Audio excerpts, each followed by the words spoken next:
Zombie এমন একটা নাম, যতবার এই নামটা শুনবে ততবার কিন্তু গা শিউরে ওঠে। এবার এমন একটা ভাইরাস ছড়িয়ে পড়ল যার প্রভাবে প্রায় অর্ধেক পৃথিবীর মানুষ জম্বিতে পরিণত হয়ে গেল। ইসরায়েল কেন বড় বড় দেওয়াল তৈরি করল হঠাৎ? কার হাত থেকে বাঁচার জন্য? ইসরায়েলের একটা প্লেনে মাটি থেকে 16,000 ফুট উঁচুতে একটা জম্বি লুকিয়েছিল, আর তারপর যা হলো ভয়ানক। জম্বিদের হাতে কি ইসরায়েল ধ্বংস হয়ে যাবে? আর আমেরিকার একজন এই জম্বিদের জন্য এমন একটা বুদ্ধি বার করলো, মাথাই নষ্ট। হ্যালো, তোমরা দেখছো এক্সপ্লেইন টিভি বাংলা। আজকের movie world war Z. Movie শুরু হয়, দেখানো হয় এনাকে। এনার নাম জেরি, তার স্ত্রীর নাম কারিন এবং তাদের 2 মেয়ে রাচেল এবং কনি। জেরি জাতিসংঘে চাকরি করত, সেখানকার একজন গোয়েন্দা সে। কাজটা সে এই জন্যই ছেড়েছিল যাতে তার 2 মেয়েকে এবং স্ত্রীকে সময় দিতে পারে। আজকে তারা বেরিয়েছে ফিলাডেলফিয়া শহরের রাস্তায়, নিজেদের মনকে সারাদিনের ক্লান্তি থেকে একটু ছুটি দিতে। কিন্তু আজকে শহরের হালচাল যেন একটু আলাদা রকম ছিল। রাস্তায় প্রচুর জ্যাম এবং আকাশে মিনিটে মিনিটে উড়ে যাচ্ছে মিলিটারি হেলিকপ্টার। তারা কিছুই বুঝতে পারে না যে কি হচ্ছে। ঠিক এমন সময় হঠাৎ করে একটা পুলিশ বাইক এসে তাদের গাড়ির সাইড ভিউ মিররটা ভেঙে দিয়ে চলে যায়। জেরি কিন্তু থেমে থাকার পাত্র ছিল না। সে তাড়াতাড়ি গাড়ি থেকে নামে সে পুলিশটাকে খোঁজার জন্য, কিন্তু সে তাকে খুঁজে পায় না। সে একজনকে ডেকে জিজ্ঞেস করে, কি ব্যাপার, আজকে রাস্তায় এত জ্যাম? লোকটা কিছু বলতে পারে না। এমন সময় জেরি আবার গাড়িতে উঠতেই যাবে, হঠাৎ সেখানে একটা বিরাট বিস্ফোরণ হয়। সবাই প্রচণ্ড ভয় পেয়ে যায়। সে তাড়াতাড়ি গাড়িতে উঠে বসে। তবে তারা জানতো না যে বিপদ তো সবে শুরু হয়েছে, এখনো অনেক কিছু দেখার বাকি ছিল।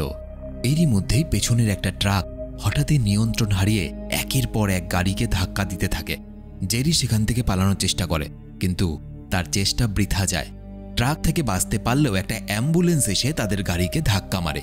জেরি জানতো গাড়ির মধ্যে থাকলে তার বিপদের মধ্যে পড়তে পারে, কারণ সে জানেও না চারপাশে কি ঘটছে, শুধুমাত্র এতটুকুই দেখছে এখান থেকে ওখান থেকে গাড়ি এসে ধাক্কা মারছে। সবাই মিলে গাড়ি থেকে বেরিয়ে পড়ে। এতক্ষণে সবাই বুঝতে পেরেছে যে শহরের মধ্যে নিশ্চয়ই কোনো বড় একটা সমস্যা হয়েছে, কিন্তু সেটা কি এটা তাদের মাথায় এখনো ঢুকছিল না। এই সময় তারা একটা অদ্ভুত জিনিস দেখতে পায়। তারা দেখে এক মহিলা একজনের ওপর ঝাঁপিয়ে পড়ে তাকে কামড়ে ধরেছে, এবং ঠিক 12 সেকেন্ডের মধ্যে যাকে কামড়ানো হয়েছে সেই মানুষটা এক অদ্ভুত জন্তুতে পরিণত হয়। দেখে মনে হচ্ছিল একজন জম্বি। জেরি বুঝতে পারে সবটাই। সেখান থেকে সে একটা ক্যারাভানে তার পরিবারকে নিয়ে সেই জায়গা থেকে পালানোর চেষ্টা করে। তবে বিভিন্ন জম্বি তাদের গাড়িতে অ্যাটাক করতে থাকে।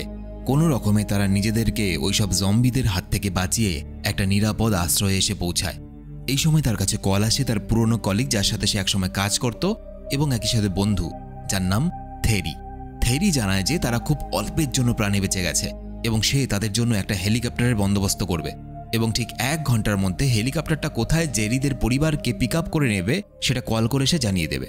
আসলে বন্ধুকে বাঁচানোর চেয়েও জেরির মতো একজন দক্ষ অফিসারকে এই সময় প্রয়োজন পুরো শহরের, তাই তাকে বিপদ থেকে বাঁচানো খুব দরকার। এই জন্যই হেলিকপ্টার পাঠানো হচ্ছে, এটা বলে সে ফোন কেটে দেয়। তারা নিউ ইয়র্ক শহরে এসে পৌঁছায় এবং সেখানে পৌঁছে একটা মল থেকে তারা ইনহেলার কিনতে চায়। তবে সেখানে দেখা যায় শহরের এই খারাপ পরিস্থিতির সুযোগ নিয়ে কিছু দুষ্কৃতী আসে সেই মলে জিনিসপত্র চুরি করতে। তাদের মধ্যে একজন দুষ্কৃতী জেরি এবং কারিনের মেয়ে কনির ওপর হামলা করে। জেরি তাকে বাঁচানোর জন্য একজন দুষ্কৃতীকে গুলি করে মেরে ফেলে এবং সেখান থেকে বেরিয়ে একটা ফ্ল্যাটে চলে যায় নিজেদের বাঁচাতে। সে আবার থেরিকে কল করে জানায় যে তারা কোথায় আছে, এবং তার সাথে এও জানায় যে তারা যদি ফ্ল্যাটের ছাদে অবধি পৌঁছতে পারে তাহলে কি থেরি কাউকে পাঠাতে পারবে তাদেরকে পিক আপ করার জন্য। থেরি জানায় যে তারা রাতের মধ্যে হেলিকপ্টার তো পাঠাতে পারবে না, তবে সূর্য ওঠার সাথে সাথেই হেলিকপ্টার পৌঁছে যাবে। আর সে জেরিকে কথা দেয় যে যেভাবেই হোক না কেন তোমাদেরকে বিপদ থেকে বাঁচাবই, চিন্তা করো না। সেই বিল্ডিংয়ের ফ্ল্যাটে তারা একটা পরিবারকে খুঁজে পায় এবং তারা জেরিদের সেই রাতের জন্য থাকতে দেয়। তারা খবরে শুনতে পায় যে এই বিপদে যতটা সম্ভব যেন সবাই ঘরের ভেতরেই থাকে, এবং যদি সম্ভব হয় তবে 1-2 সপ্তাহের খাবারের ব্যবস্থাও যেন করে রাখা হয়, কারণ নিউ জার্সিতে ছড়িয়ে পড়েছে এক অজানা ভাইরাস এবং এই ভাইরাসের জন্যই মানুষ জম্বিতে পরিণত হচ্ছে। জেরি কিন্তু মনে মনে কিছুটা নিশ্চিত ছিল। সে জানতো তারা এই ভাইরাস থেকে মুক্তি পেয়ে যাবে, কারণ তাদের জন্য থেরি হেলিকপ্টার পাঠাবে। তবে যারা তাদের সেই রাতে আশ্রয় দিয়েছিল তাদের কি হবে? তাই সে সেই পরিবার অর্থাৎ টমি এবং তার মা বাবাকে রিকোয়েস্ট করে তারাও যেন জেরিদের সঙ্গে ফ্ল্যাট ছেড়ে চলে যায়। তবে দেখা যায় তারা নিজেদের ঘরবাড়ি ছাড়তে রাজি হয় না। সকালের সূর্য উঠতে উঠতেই তারা ছাদের দিকে এগোতে থাকে যাতে তারা থেরির পাঠানো হেলিকপ্টারকে সিগন্যাল দিতে পারে। তবে ঠিক এই সময় অনেকগুলো জম্বি আক্রমণ করতে আসে এবং একজন জেরির ওপর হামলা করতে শুরু করে। টমি এসে তাকে কোনো রকমে বাঁচিয়ে নেয়। আসলে টমির বাবা মাকেও জম্বিরা মেরে ফেলেছে, তাই জেরি তাড়াতাড়ি টমিকে নিয়ে ছাদে এসে পৌঁছায়। যেহেতু জম্বিরা তাকে আক্রমণ করেছিল, সুতরাং সেও ভয় পাচ্ছিল সেও হয়তো জম্বিতে পরিণত হতে পারে। তাই সে ছাদের কিনারায় গিয়ে সময়ের হিসাব করতে থাকে 12 সেকেন্ড, কারণ সে জানত জম্বি যদি কাউকে আক্রমণ করে সেই মানুষটা 12 সেকেন্ডের মধ্যে সেই ভাইরাসে সংক্রমিত হয় এবং একজন জম্বিতে পরিণত হয়। এবং যদি সত্যিই তাই হয় তবে সে ছাদ থেকে লাফিয়ে পড়ে নিজেকে শেষ করে দেবে, কারণ সে নিজের জন্য তার পরিবারকে কখনোই মৃত্যুর মুখে ঠেলে দেবে না। কিন্তু অবাক ব্যাপার, এরকম কিছুই হয় না। জম্বিরা তার উপর হামলা তো করেছিল ঠিকই, কিন্তু তাকে কামড়াতে পারেনি, তাই সে এখনও পুরোপুরি সুস্থ। এমন সময় হেলিকপ্টার সিগন্যাল দেখে ছাদে এসে পৌঁছায় এবং তাদেরকে উদ্ধার করে। জেরি, তার পরিবার এবং টমিকে নিয়ে যাওয়া হয় আটলান্টিক মহাসাগরে ভাসমান একটা মার্কিন নৌবাহিনীর জাহাজে, যেখানে একদল বিজ্ঞানী জম্বি ভাইরাস নিয়ে গবেষণা করছেন। জেরি থেরির কাছ থেকে ভাইরাসের প্রভাব সম্বন্ধে জানতে চাইলে থেরি বলে যে এই জম্বি ভাইরাসের কারণে নাকি আমেরিকার প্রেসিডেন্ট মারা গেছে। 6 জনের মধ্যে 4 জন জয়েন্ট চিফ এবং ভিপির কোনো খোঁজ নেই। বড় বড় শহরের অবস্থা খুব খারাপ হয়ে পড়েছে, পুরো পৃথিবীতে এটা ছড়িয়ে পড়েছে। না আছে খাবার, না আছে ঠান্ডা থেকে বাঁচার মতো আশ্রয়। তবে এই ভাইরাস থেকে পৃথিবীকে বাঁচানোর জন্য চেষ্টা করে যাচ্ছিল একদল বিজ্ঞানী, যাদের মধ্যে একজন ছিলেন ভাইরোলজিস্ট অ্যান্ড্রু ফ্যাসব্যাচ। ভাইরোলজিস্ট কাকে বলে? যারা ভাইরাস নিয়ে গবেষণা করে। তিনি বিশ্বাস করতেন যে এই মহামারীর পেছনে যে ভাইরাসটা আছে সেই ভাইরাসের উৎস খুঁজে বের করতে পারলে এর থেকে মুক্তি পাওয়া সম্ভব। থেরি জানায় সাউথ কোরিয়ার হ্যামফ্রেস থেকে একটা মেমো তাদের কাছে পাঠানো হয়, যেখানে প্রথমবার জম্বি নামটা ব্যবহার করা হয়, কিন্তু তারপর তাদের সাথে আর কোনো যোগাযোগ করা হয়ে ওঠেনি। এই মহামারী শুরু কোথায় হয়েছে সেটা জানার জন্য তারা ফ্যাসব্যাচকে সেখানে পাঠাবে, অর্থাৎ সাউথ কোরিয়ায় পাঠাবে, কারণ ভাইরাস থেকে বাঁচার জন্য প্রয়োজন ভ্যাকসিনের। আর ভ্যাকসিন তৈরি করতে হলে এই মহামারী বা এই ভাইরাসটা কোত্থেকে শুরু হয়েছে এটা জানা খুব প্রয়োজন। জেরিকে অনুরোধ করা হয় যাতে সে ফ্যাসব্যাচের সঙ্গে সেই মিশনে যায় দক্ষিণ কোরিয়ায়, কারণ সে যখন জাতিসংঘের ইনভেস্টিগেটিভ অফিসার ছিল এমন অনেক পরিস্থিতি সামাল দিয়েছে সে। তবে নিজের পরিবারকে একা ফেলে রেখে যেতে চায় না সে, কিন্তু সে পরিস্থিতির চাপে পড়ে যায় এবং জাহাজ থেকে তার পরিবারদেরকেও বের করে দেওয়ার হুমকি দেওয়া হয় তাকে। তাই ইচ্ছে না থাকলেও সেই মিশনে যেতে রাজি হয়ে যায় সে তার পরিবারের সঙ্গে দেখা করার পর ফ্যাসব্যাচ এবং একটা নেভি সিল হলো আমেরিকার এক ধরনের বিশেষ কমান্ডো ফোর্স। তারা ক্যাম্প হামফ্রেসে এসে পৌঁছায় এবং সেখানে ঘটে যায় আরেক বিপদ। হঠাৎ সেখানে জম্বি আক্রমণ হয়ে যায় এবং ফ্যাসব্যাচ ভয়ে পিছলে পড়ে নিজেকেই গুলি করে মেরে ফেলে সেখানে। তবে দলের বাকি সদস্যদের রক্ষা করে মার্কিন সেনারা। সেখান থেকে জেরি জানতে পারে যে জম্বিরা নাকি শব্দ শুনলে উত্তেজিত হয় এবং জম্বিদের বডিতে গুলি করলে তাদের চলার গতি কমিয়ে ফেলে তারা, এবং যদি মাথায় গুলি করা যায় তাহলে তারা মারা যায়। কিন্তু সব রকম বিপদকে মূল থেকে উপড়ে ফেলাই ভালো, তাই বডিতে গুলি না করে তাদের মাথায় গুলি করে তাদের দেহটা আগুনে পুড়িয়ে দেওয়াই একমাত্র পথ। জেরি জানতে পারে যে জম্বি সংক্রমণ নাকি প্রথম ছড়িয়েছিল এক কোরিয়ান সৈন্যের মাধ্যমে। সেই প্রায় 7 দিন নিখোঁজ থাকার পর তাকে একটা গ্রামে অদ্ভুত অবস্থায় পাওয়া যায়। তাকে সুস্থ করে তোলার জন্য একজন ডাক্তারকে পাঠানো হয়। তবে সেই কোরিয়ান সৈন্য যেহেতু আগে থেকেই সংক্রমিত ছিল, তাই যখন সেই ডাক্তার তাকে সুস্থ করার জন্য দেখতে আসে, হঠাৎ সেই সৈন্যটা ডাক্তারকে কামড়ে ধরে এবং এভাবেই একের পর এক মানুষ ধরে এই ভাইরাসের প্রভাব বাড়তে শুরু করে। জেরি দেখতে পায় একজন সেনার পায়ে চোট লেগেছে কোনো কারণে। এমনকি এই সৈন্যটার একবার জম্বিদের হাতে মৃত্যু নিশ্চিত ছিল, তবে কোনো জম্বি তাকে কামড়ানো তো দূর, ছুঁয়েও দেখে না। অবাক ব্যাপার।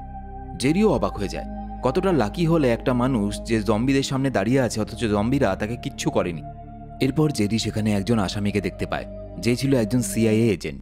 সে জেরিকে সাজেশন দেয় ইসরায়েলে যাওয়ার জন্য, কারণ এই ভাইরাসের প্রভাব পুরো পৃথিবীর ওপর ছড়িয়ে পড়লেও ইসরায়েল কিন্তু এখনও মুক্ত আছে, কারণ তারা এই ধরনের অ্যাটাকের বহু বছর আগেই নিজেদের দেশের চারিদিকে উঁচু উঁচু দেওয়াল দিয়ে ঘিরে রেখেছে, যাতে তারা নিজেদেরকে কোনো বিপদের সময় সুরক্ষিত রাখতে পারে। সেই আসামি জেরিকে বলে যে জেরুজালেমে একজন লোকের সঙ্গে দেখা করার জন্য, যার কাছ থেকে সেই জম্বি ভাইরাস ব্যাপারে আরও অনেক কিছু জানতে পারবে। জেরি জেরুজালেম পৌঁছায় এবং সেখানে মোসাদের উচ্চপদস্থ কর্মকর্তা জুগেনের সঙ্গে দেখা করে। মোসাদ কি? মোসাদ হলো ইসরায়েলের একটা গোয়েন্দা সংস্থা, যার পুরো নাম হলো হামুসাদে লেমুদাইন ওলে তাফকিদিম মেউহাদিম। এরকম নাম থাকার থেকে না থাকা ভালো। যাই হোক, জুরগেন জানায় যে ভারতীয় সেনাদের সঙ্গে তারা জম্বিদের লড়াই সংক্রান্ত গোপন খবর আগেই পেয়েছিল, আর সেই খবর পাওয়া মাত্রই তারা জম্বিদের সঙ্গে লড়াইয়ের প্রস্তুতি নিয়ে নেয়। তাই এখন শহরটা বিশাল দেওয়াল দিয়ে ঘেরা। জুরগেন জেরিকে সেই বড় দেওয়ালগুলির কাছে নিয়ে যায়, যা ইসরায়েলকে বাইরের বিপদ থেকে রক্ষা করছিল। এই রকম টোটাল 10টা গেট ছিল বড় বড়। ইসরায়েলের এই জায়গায় শরণার্থী প্রচুর মানুষকে আশ্রয় দেওয়া হয়েছে, যাতে তারা সেই জম্বি ভাইরাসের প্রভাব থেকে রক্ষা পেতে পারে এবং শহরে এই ভাইরাস যাতে আর না ছড়িয়ে পড়তে পারে। যেহেতু এই মানুষগুলো এখন সুরক্ষিত, তাই সেই আনন্দে তারা নিজেদের মতো নাচ গান করতে শুরু করে। এমন সময় ঘটে যায় একটা বিপদ। জম্বিরা যেহেতু শব্দের দ্বারা উত্তেজিত হয়, সুতরাং সেই নাচ গানের শব্দ শুনে জম্বিরা ইসরায়েলের এই শহরে অ্যাটাক করতে শুরু করে। একের পর এক জম্বি বিশাল দেওয়াল টপকে আসতে থাকে শহরের মধ্যে। একটা জম্বি আরেকটার পিঠে চলছে, তো আরেকজন এসে কামড়ে যাচ্ছে অন্য মানুষকে। আস্তে আস্তেই পরিস্থিতি হাতের বাইরে চলে যেতে থাকে। এই খারাপ পরিস্থিতির মধ্যে ওয়ামবুনের নির্দেশে কিছু ইসরায়েলি সেনা জেরিকে বিমানবন্দর অবধি পৌঁছে দেওয়ার ব্যবস্থা করে। তবে রাস্তার মাঝে জেরি লক্ষ্য করে যে জম্বিরা সবাইকে অ্যাটাক করলেও একটা দুর্বল বাচ্চাকে তারা কিচ্ছু করছিল না। এই বাচ্চাটাও যেন কাকতালীয়ভাবে সেই আর্মি অফিসারটার মতোই লাকি। যেমন সেই আর্মি অফিসারটাকে কোনো জম্বি কিছু করছিল না, ঠিক একইভাবেই বাচ্চাটাকেও কিছু করছিল না। অবাক ব্যাপার। জেরিকে নিরাপদে বিমান অবধি পৌঁছানোর জন্য সেগেন নামের এই মহিলা সেনাকে দায়িত্ব দেওয়া হয়। ইনি ইসরায়েলি সেনার একজন বড় কমান্ডার, কিন্তু তাকেও একটা জম্বি কামড়ে ধরে। জেরি সেই সময় তার হাত কেটে ফেলে এবং সংক্রমণ থামিয়ে দেয়, ফলে সে জম্বিতে পরিণত হয় না। এবং সেখানে একটা যাত্রীবাহী বিমান আসছে দেখে তারা যত তাড়াতাড়ি সম্ভব সেখানে উঠে পড়ে। বিমানে ওঠার পর জেরি প্রথমেই সেগেনের হাতে সেই ব্যান্ডেজটা খুলে নতুন একটা ব্যান্ডেজ লাগানোর কথা বলে। সে সেটা করতেই যাবে, তখন তার একটা অদ্ভুত থিওরির কথা মনে পড়ে। সে আগেও দেখেছে, যখন কোনো সাধারণ নাগরিক দুর্বল প্রকৃতির বা অসুস্থ, তখন তাকে জম্বিরা এড়িয়ে চলছে। অর্থাৎ জম্বিরা শুধুমাত্র সুস্থ মানুষদেরকেই আক্রমণ করছে। এরপর সে তাড়াতাড়ি থেরিকে ফোন করে কার্ডিফে অবস্থিত বিশ্ব স্বাস্থ্য সংস্থার একটা গবেষণাগারে নিয়ে যাওয়ার কথা বলে। এত কিছুর পরে সবাই ভাবতে থাকে হয়তো আমরা এখন সুরক্ষিত, কিন্তু তারা ভুল ভেবেছিল। বিপদের কালো ছায়া নেমে আসে সেই প্লেনের মধ্যে, কারণ সেই প্লেনটার মধ্যে লুকিয়ে ছিল একটা জম্বি। সেই জম্বিটা একটা আওয়াজে জেগে ওঠে এবং মাঝপথেই যাত্রীদের ওপর আক্রমণ করতে শুরু করে ওই প্লেনের মধ্যে। প্লেনটা আকাশের মধ্যে, এত হাজার ফুট উচ্চতায় একটা প্লেনের মধ্যে একটা জম্বির সঙ্গে প্লেনের মানুষগুলো মৃত্যুর লড়াই করতে শুরু করে। যাত্রীরাও জম্বিতে পরিণত হতে শুরু করে। জেরি জানতো যে এবার আর কেউ বেঁচে ফিরতে পারবে না, কারণ কোথায় পালাবে? মাঝ আকাশের মধ্যে প্লেন। পরিস্থিতি সামাল দেওয়ার জন্য জেরির কাছে গ্রেনেড বিস্ফোরণ করানো ছাড়া আর কোনো উপায় ছিল না। তাই সে ওই প্লেনটার মধ্যেই গ্রেনেড বিস্ফোরণ করায়, যাতে জম্বিরা তাতে শেষ হয়ে যায়। কিন্তু জম্বিরা তাতে শেষ হয়ে গেলেও বিমানটা কিন্তু যাত্রীসহ ভেঙে পড়ে।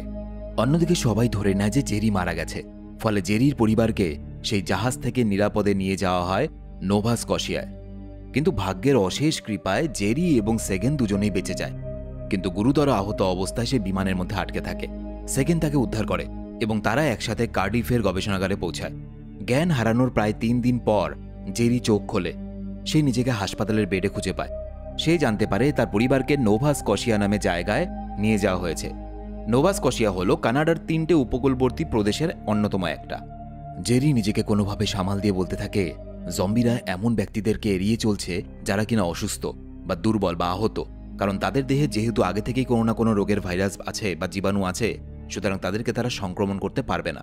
এবং এই জন্য জেরি প্রস্তাব দেয়, যারা সুস্থ মানুষ বেঁচে আছে, যাদের মধ্যে এখনো জম্বি ভাইরাস ধরেনি, তাদেরকে যদি এমন একটা ছোটখাটো কোনো অসুখের মধ্যে ফেলা যায়, তাহলে কিন্তু তাদেরকে জম্বি আক্রমণ করবে না। শুনতে একটু অদ্ভুত মনে হতে পারে যে সুস্থ মানুষদেরকে অসুস্থ করতে হবে জম্বিদের আক্রমণ থেকে বাঁচানোর জন্য, কিন্তু হ্যাঁ, এটাই একমাত্র পথ ছিল যে সাধারণ কোনো একটা অসুখ ধরিয়ে দেওয়া যাক, তাহলে সেই মানুষটাকে আর জম্বি আক্রমণ করতে পারবে না। তাদের কাছে এই ভ্যাকসিন তৈরি হওয়ার জন্য সবকিছুই ছিল, কিন্তু সমস্যা হলো সেই প্যাথোজেনের নমুনাগুলো গবেষণাগারের একটা অংশে রাখা হয়েছে, যেখানে জম্বিরা ঘোরাফেরা করছে। তাই জেরি, সেগেন এবং একজন বিশ্ব স্বাস্থ্য সংস্থার ডাক্তার তারা চুপিসারে সেখানে পৌঁছানোর চেষ্টা করে। কিন্তু জম্বিরা তো খুব ছোট শব্দ থেকেই উত্তেজিত হয়ে যায়, আর ভুলবশত এরা আওয়াজ করে ফেলে। জম্বিরা তাদেরকে দেখে ফেলে। নিজেদের বাঁচাতে সেগেন এবং সেই চিকিৎসক একটা সুরক্ষিত জায়গায় চলে যায় এবং জেরি একা চলে যায় নমুনা জোগাড়ের জন্য। বাকি চিকিৎসকরা তাদেরকে উদ্ধার করলেও জেরি তখনও ছিল বিপদের মধ্যেই। জেরি নমুনাগুলো সংগ্রহ করে, তবে এক জম্বি তার সামনে দাঁড়িয়ে যায়। জেরির কাছে আর কোনো উপায় না থাকায় সে নিজের শরীরেই একটা প্যাথোজেন ইনজেক্ট করে, অর্থাৎ ইনজেকশনের মাধ্যমে ঢুকিয়ে দেয়, এবং এর ফলে জম্বিটা জেরিকে চিনতেই পারে না। তাই জেরি সেখান থেকে নিরাপদে বেরিয়ে আসে। অনেকগুলো জম্বি তাকে ঘিরে ধরলেও তারা কিন্তু জেরিকে কিছুই করে না। অর্থাৎ জেরির প্ল্যান সত্যি ছিল, জম্বিরা কোনো অসুস্থ বা দুর্বল মানুষকে আক্রমণ করছে না। জেরি সেই নমুনাগুলো নিয়ে ফিরে আসে। অনেকদিন ধরে সে তার পরিবারের থেকে দূরে রয়েছে, তাই নিজেকে ভ্যাকসিনেট করার পর সে বেরিয়ে পড়ে নোভা স্কশিয়ার উদ্দেশ্যে তার সঙ্গী সেগেনকে নিয়ে। সেখানে তার পরিবার এবং টমির সঙ্গে দেখা করে সে। কিছুদিনের মধ্যেই প্যাথোজেন থেকে কেমোফ্ল্যাশ একটা ভ্যাকসিন তৈরি হয়, যা মানুষকে জম্বিদের হাত থেকে বাঁচাতে সাহায্য করে। পৃথিবীর অনেক অংশেই জম্বিদের আক্রমণে ধ্বংস হয়ে গেলেও সেই ভ্যাকসিন ব্যবহার করে সাধারণ মানুষদেরকে সেই সংক্রমিত এলাকা থেকে নিরাপদে সরিয়ে আনা সহজ হয় এবং সম্ভব হচ্ছিল। সেনাবাহিনী যত তাড়াতাড়ি সম্ভব জম্বিদেরকে আগুনে পুড়িয়ে মারতে থাকে, যাতে পৃথিবী হয়ে ওঠে আবার বসবাসযোগ্য। এবং এই জম্বিদের ধ্বংস করার মধ্য দিয়েই এই মুভিটা এখানে শেষ হয়ে যায়। তো এই ছিল আজকের ভিডিও কেমন লাগলো অবশ্যই কমেন্টে লিখে জানাবে। আর যারা আমার সাথে সরাসরি কথা বলতে চাও, ফেসবুক, ইনস্টাগ্রাম আইডি এই ভিডিওর নিচের ডেসক্রিপশনে দেওয়া আছে। দেখা হচ্ছে পরের ভিডিওতে। ততদিন সবাই খুব ভালো থেকো।